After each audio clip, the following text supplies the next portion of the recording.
Good evening. I am Tatiana Walker, Bennett College class of 2012, psychology major. Now I am a Teach for America Corps member, teaching grades 6th, 7th, and 8th special education at William C. Hughley Public School. I was so proud when I was placed at William C. Hughley.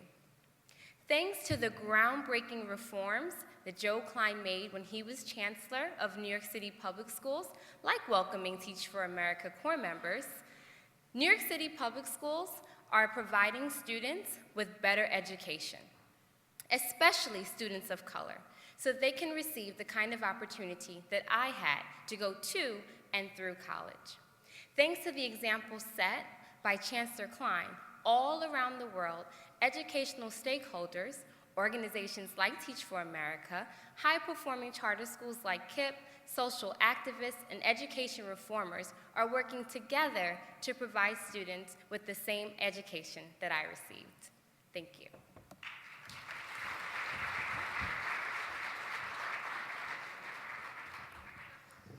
I'm Candace Furpo, and I'm a 4th grader at KIPP Infinity Elementary in West Harlem who will graduate college in 2028.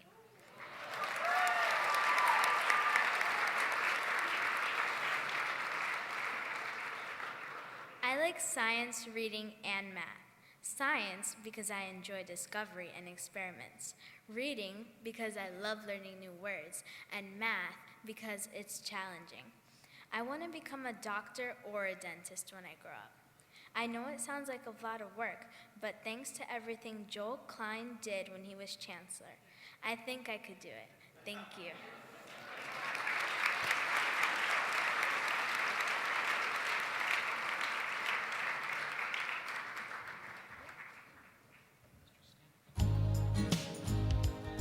(2002), a new mayor takes office and appoints a new chancellor for the city's public schools, Washington antitrust official Joel Klein.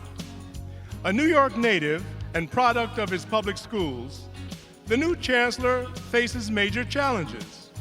Too many students and far too many African Americans and other students of color graduating from high school unprepared for college or careers, or not graduating from high school at all.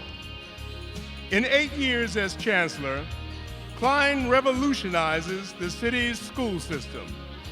He opens the school system and many of its school buildings to public charter schools. He moves to make sure that every classroom has an excellent teacher, including hiring recent college graduates from Teach for America. He institutes testing to measure student learning against rigorous goals. He sharpens education reforms focused on students of color by co-founding with the Reverend Al Sharpton the Education Equality Project. The reforms he institutes establish a model for cities around the country to replicate the reforms that are starting to work in New York. For his pioneering leadership in education reform, UNCF awards Joel Klein its President's Award.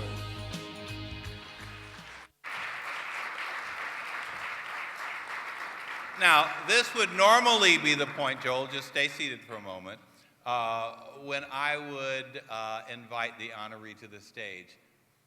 But one of your biggest fans, Joel, one who needs no real introduction in this city, couldn't be with us tonight, but wanted to add just a few words himself. Let the video roll. Good evening, everyone.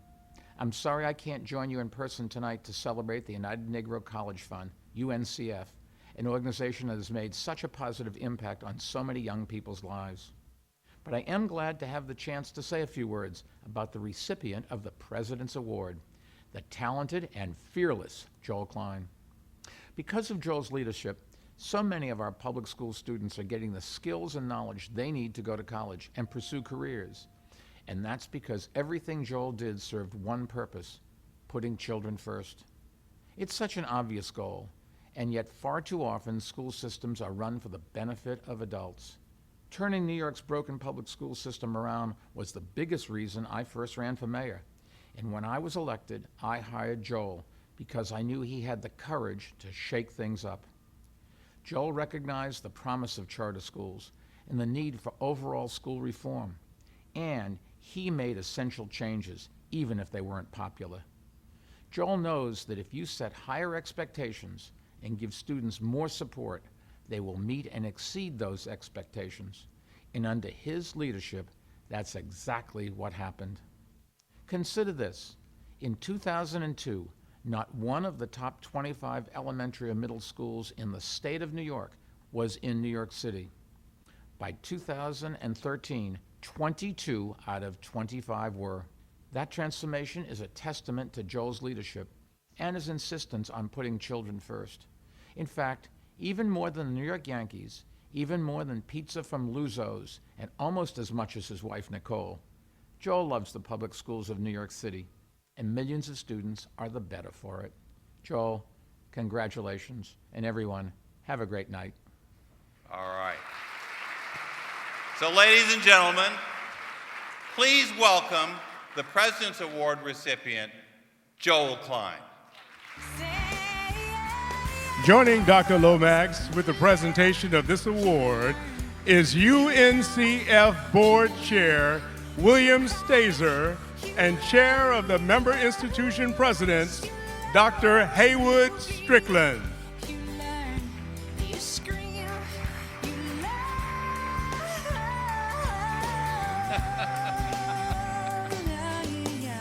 So Joel Klein, on behalf of UNCF, and I think the wonderful students of the New York Public Schools, represented this evening by a terrific group of Kipsters, and the great teachers of the New York Public Schools, represented this evening by Tatiana, we're proud to present you with the President's Award.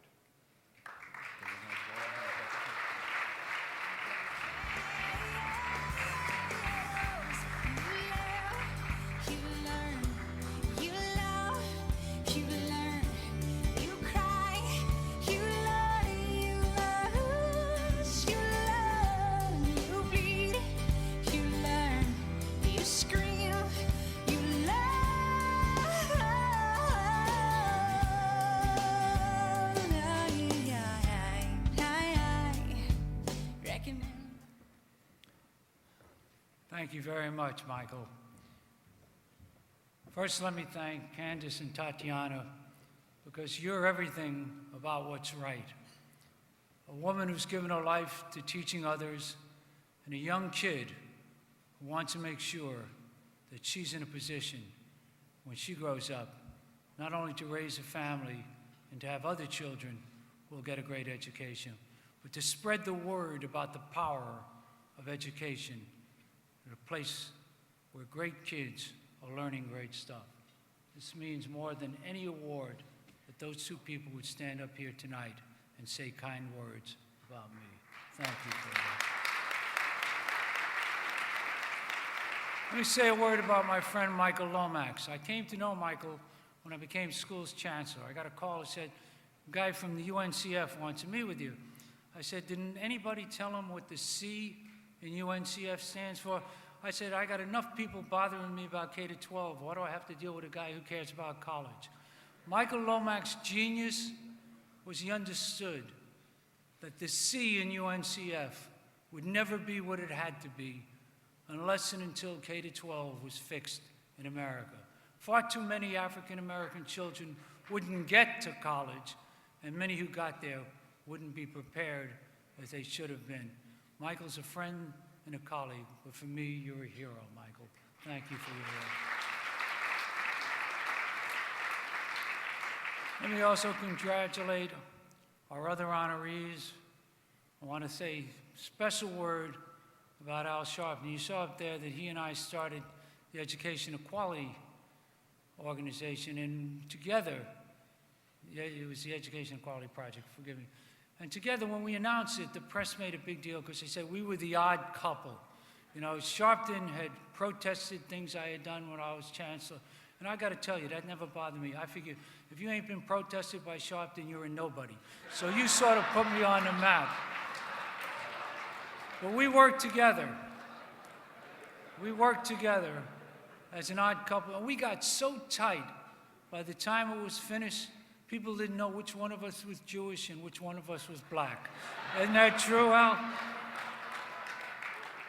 I'm so proud to be honored with him tonight because the work we did was really important. One of the major things we did was in 2009, we held a rally to acknowledge and celebrate the 55th anniversary of Brown versus Board of Education. And at that time, we pointed out both the hope and the promise, and yet the unfulfilled promise. And this meant so much to me because my wife, who's with me tonight, had the privilege to clerk for Thurgood Marshall, and I was lucky enough to get to know Justice Marshall. His life's work, the apotheosis of greatness, was to do something so long overdue in this country. Think about it. From when we started till 1954, 165 years, we tolerated this notion of separate but equal. Surely it was separate. It was never remotely equal. And then in 1954, we chartered a new course because of Thurgood Marshall's leadership. We promised every kid of every color in every zip code an equal educational opportunity. And here we are, some 62 years later, and we haven't remotely lived up to that commitment, that dream. To me, that is the greatest shame of this, the greatest nation on earth, that we failed to provide every kid of every color an equal educational opportunity. You know, of all the civil rights, education is the most important. And it is something so fundamental to the value of a people.